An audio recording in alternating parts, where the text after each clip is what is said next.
The other day, Meta World Peace, a.k.a. Mr. Ron Artest, in an interview with Sports Radio Interviews, which I thought that was a really... Yeah, no, the site that it was posted on was Sports Radio Interviews. It was actually from ESPN LA. Oh, okay. That's where they got it from. I'm sitting there and I'm like, that's just a lazy name for a radio show. I Yeah, mean, no. I felt lazy when I did Sports Zone, but I thought it made sense with Club Zone and fit all that. It's kind of like an umbrella site where they just basically do any sports interview. They give you the gist of it. So they're in touch with anybody that does interviews, and then they... Okay, that's actually a really good business idea. Yeah, because I checked it out after we talked last night. So in the interview, Meta World Peace comes out and says that the Lakers, and this is quoted right here, definitely want to beat the Bulls record and go 73-9 this year.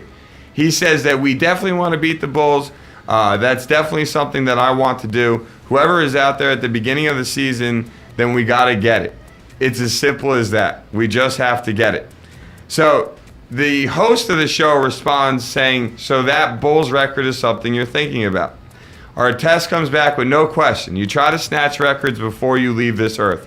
You got to try to do a lot of great things, so it's definitely a goal. With Dwight Howard, Steve Nash, Kobe Bryant himself, Paul Gasol, and then even Antoine Jamison, he believes that a lot of great additions makes this as something possible.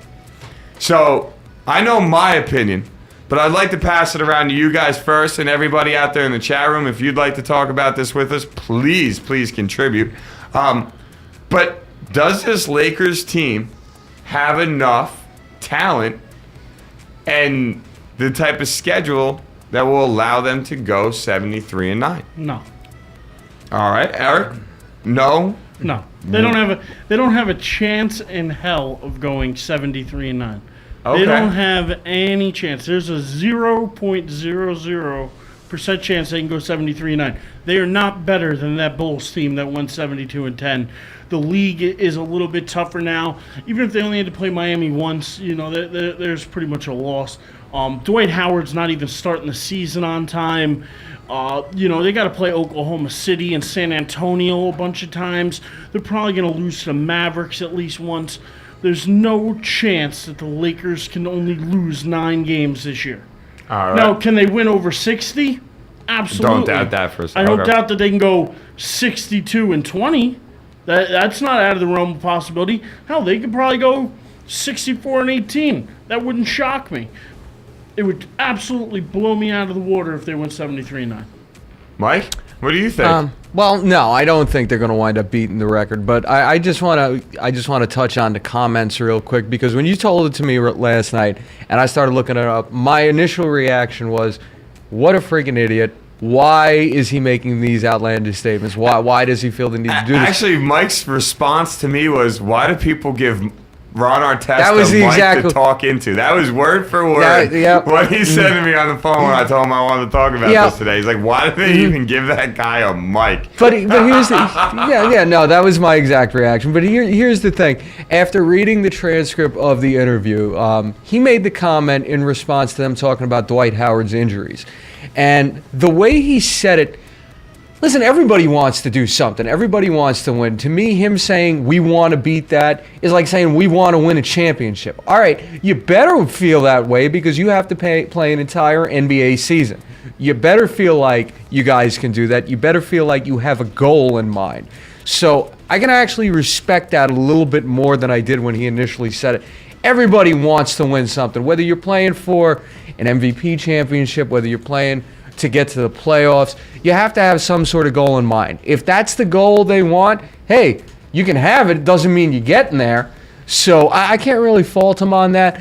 I will say this, though. In comparison to the Bulls team that set the record, they had the greatest player ever in Michael Jordan. They had Scottie Pippen, one of the greatest 1-2 punches of all time, one of the greatest rebounders in Dennis Rodman. And defenders. Rebounders, defenders, everything. He was all-world. He was amazing.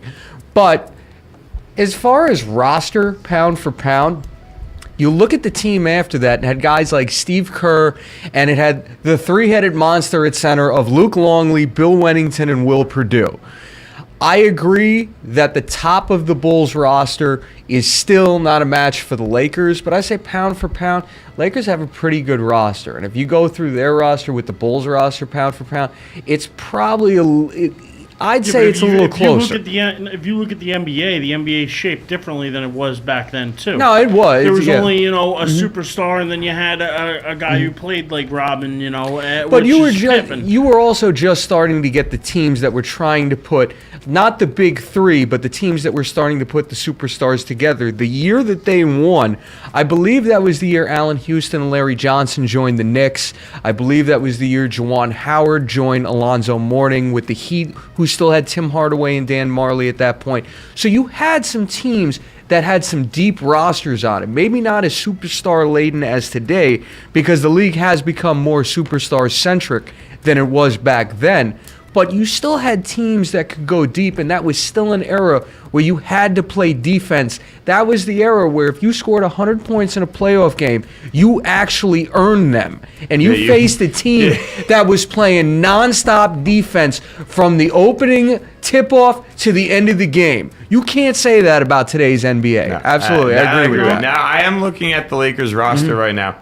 You've got, outside of the starting five, which we all know, you've got Steve Blake, Earl Clark, Chris Duhon, Devin Ebanks, Andrew Gudalak, who did have some decent moments last year, actually. Jordan Hill, Darius Johnson Odom, Jody Meeks, Darius Morris, Revis Nelson, Robert Sacker, Greg Samoya, and yeah, that's their roster outside of their starting five. I did not mention Antoine Jameson.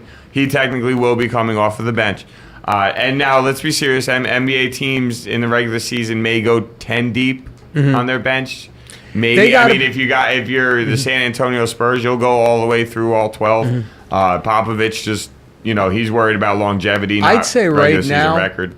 They got about 7-8 deep there, and that's assuming Jordan Hill can continue his progression. And Gudalak, like I said, he did actually fill in some decent minutes for them last year. Steve Blake is going to wind up being the 10th guy off the bench. He's the backup. Duhon's never going to wind up playing this year. I think, you said that, I almost started laughing. But listen, you remember the Bulls team didn't have that much off the bench either. It was Tony Kukoc, and it was Steve Kerr. They had Ron Harper at the point. Steve Kerr came off the bench. So off of that, you also named a couple rookies. I think the guy Johnson Odom is the guy they drafted in the first round this year, actually. 22 years old, 6'2", 215 out of Marquette. So you do have some young guys on the team who probably aren't going to get a lot of minutes simply because you do have the established core there. But, listen, they don't have a bench as deep as the Celtics do, who were brilliant in bringing in Jared Solinger and Fab Mayo to go with the core that they still have. Even though they lost Ray Allen, they still brought in Jason Terry. They may not be as deep as them, but I do think they're closer to competing against the Thunder now than they were in the last season, without question. I'm not saying they're going to beat the Thunder. I'm saying they can put up a heavier challenge this year than they did last year. They filled their weaknesses, their major weaknesses. They didn't have a quality point guard. They didn't have another scorer behind Kobe and Gasol, and they didn't have guys to come off the bench who can hit the threes. You brought in Jody Meeks, you brought in Steve Nash, you brought in Antoine Jameson, and you have Dwight Howard. So I think they're in a better position to compete with the Thunder now than they were last year, truthfully. I don't think they're going to break the record. Like I said, though, you got to have some goal in mind. So I can't really get on our test as much now as I did when you first said it. Fair enough. That's actually, I got to say, a pretty good point. The fact that you can't get mad at the guy for having a goal. And it wasn't his typical outlandish self. It really sounded to me like it was just a statement on his part. Yeah, so that's and they moved on. They moved on right after that. It's not like they kept going back they to didn't it. Beat it. Now, obviously, me and you talked about this before. Neither one of us think it's going to happen.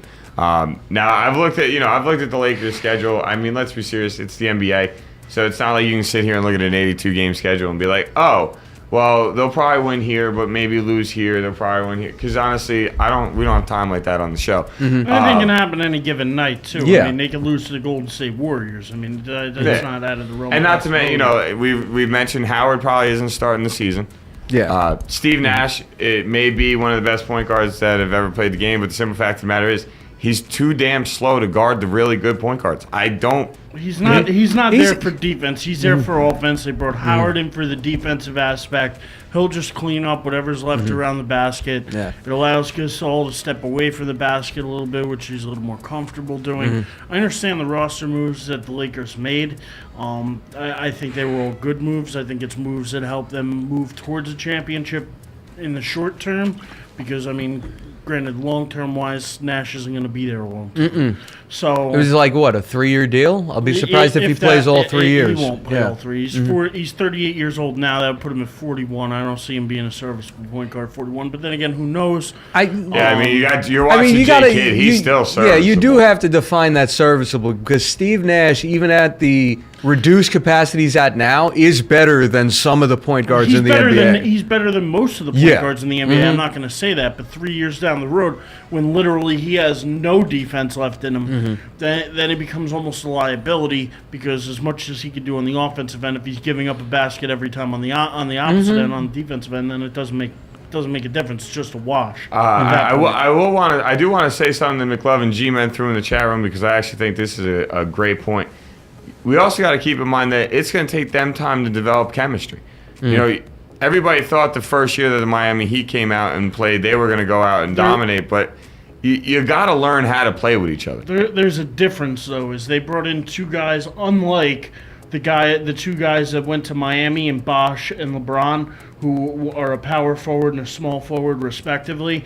You do have to fit them in because you got to learn, you know, bringing in Nash, a guy who's been one of the best point guards in the league for a long time now. I think he can come in and work pretty quickly to pass the ball because that's what he does. He passes. Well, I don't think it'll take him a long time to get on the same page. And Dwight Howard, the guy plays defense and he rebounds.